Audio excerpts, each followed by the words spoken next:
I'll try my best not to make this a word wall. I don't know where to start. This whole situation is embarrassing, and I am just done with it. I've been with my husband for 5 years now. Married for 3. Well, long story short, his mom was always overwhelming and bold with her input on everything, to put it nicely. I genuinely think it's not fair to be mad at your partner for something he didn't do himself. He can't control what his mom do or say. But what's also not fair is him not addressing it when I am clearly uncomfortable or upset, and instead just talking me into brushing it off or going with it. I never nor would I ever have a back and forth with my mother-in-law. Just not worth barking at each other. I always kind of brush it of if it's a snarky comment or if it's a better way to do something in her opinion. I'll just tell her thanks for the suggestion, but we are fine. It's actually true, the saying, when you marry someone, you marry their family. I think the way to handle it is each spouse should keep his side of the family in line, for lack of a better way to say it. I deal with my parents and their shenanigans, and I expected him to do the same. He never did. He always asks me to give her some grace. Well, it's hard when that person is insulting you.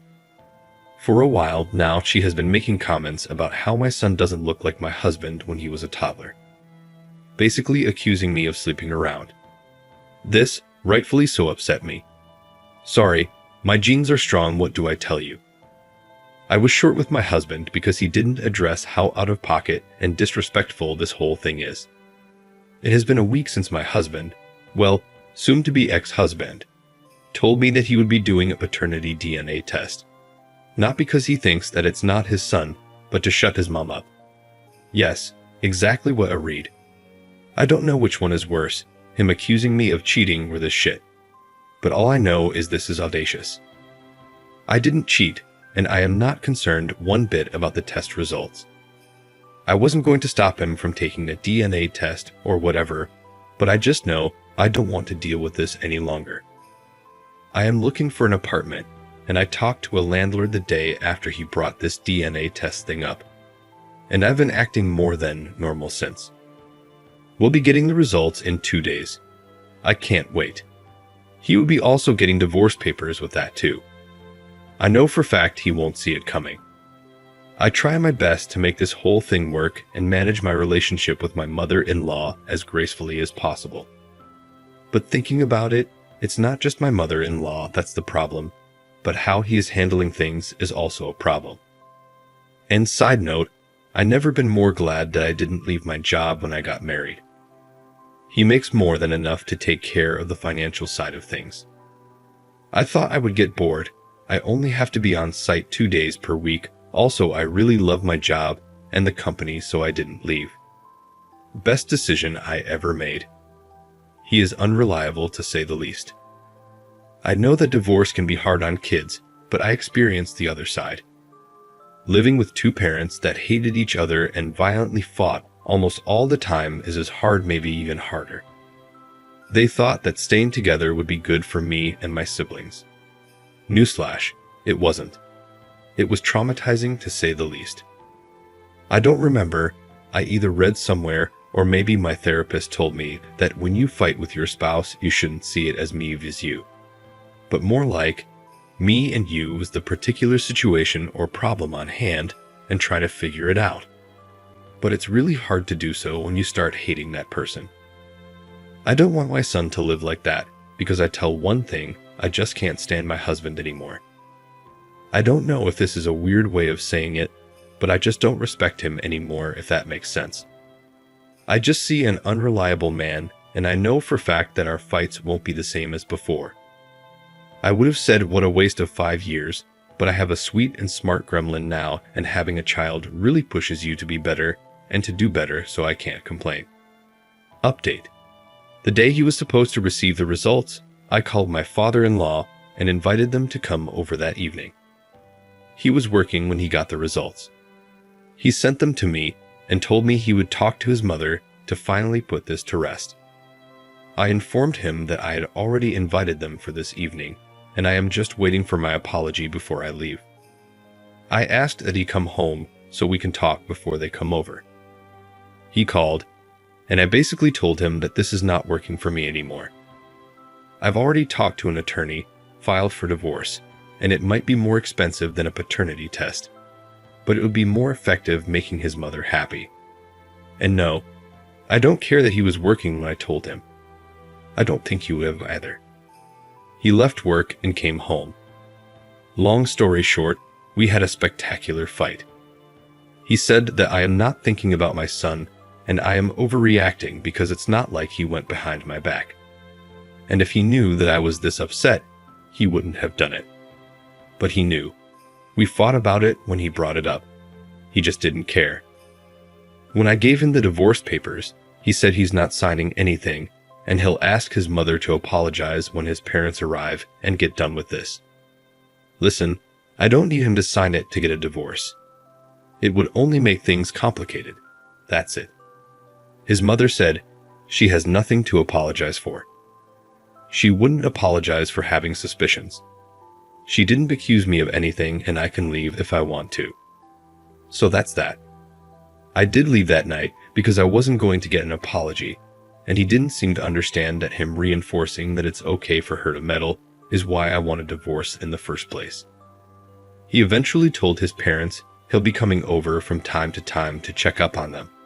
He is their only child, and not to bother coming over anymore until she apologizes. She wasn't amused. She told me I am taking her son away, and some would take my son too. She is not someone that you can talk to, I'll tell you that much. It's like talking to a wall. All she knows is insulting or being passive-aggressive on a good day. We're not getting a divorce. We talked the day after. He said I can always file for a divorce, but we should at least try couples counseling because he doesn't want to co-parent. Edit.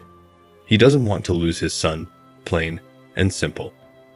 Although it's not like, if we were to get divorced, he wouldn't be able to see his son, but whatever. He did say, when we talked the second time, that he can see how he was wrong, especially knowing his mother. He also mentioned that he'll just shut her down if she meddles this time. But what can I do with just words? I hope he can learn a thing or two on how to deal with his mother in counseling, because she is truly overwhelming.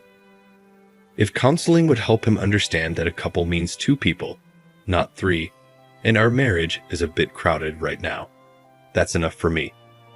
People saying that I am overreacting in my last post made me ask myself, do I actually want a divorce or am I just mad? I wanted the divorce at the time. It seemed like the only solution. But if counseling would help us, I can try to work things out. I hope this is a good decision. If not, I am not stuck. I'll take my son and leave. I have a friend who got divorced in 20 days, an uncontested divorce. When you were on the same page regarding how things would be divided, including custody, it's a matter of how long the court would take to review and finalize the divorce, and you'll be done. That was my plan. Nonetheless, I am the one working from home, and my son is still so young. It's totally up to him. If he wants to see his son every day when he gets off work, or if he wants to see his son just a couple of times per week. Because I am not tolerating this anymore. Oh, one last thing. People in my last post were debating if paternity tests should be mandatory or not. I thought that from what I wrote, it was clear I didn't cheat, and I have nothing against the paternity test itself.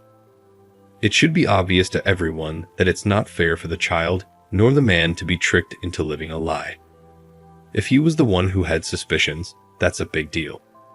We would have talked about why he thinks that, taken the paternity test for his peace of mind, and made sure we can trust each other then move on. All without anyone interfering, let alone requesting the paternity test. Edit 2. Someone asked, curious why they asked for the test, and why you're so against it. I don't want to assume there was some troubles in the past, but I feel like there's a lot of lead-up and information left out here.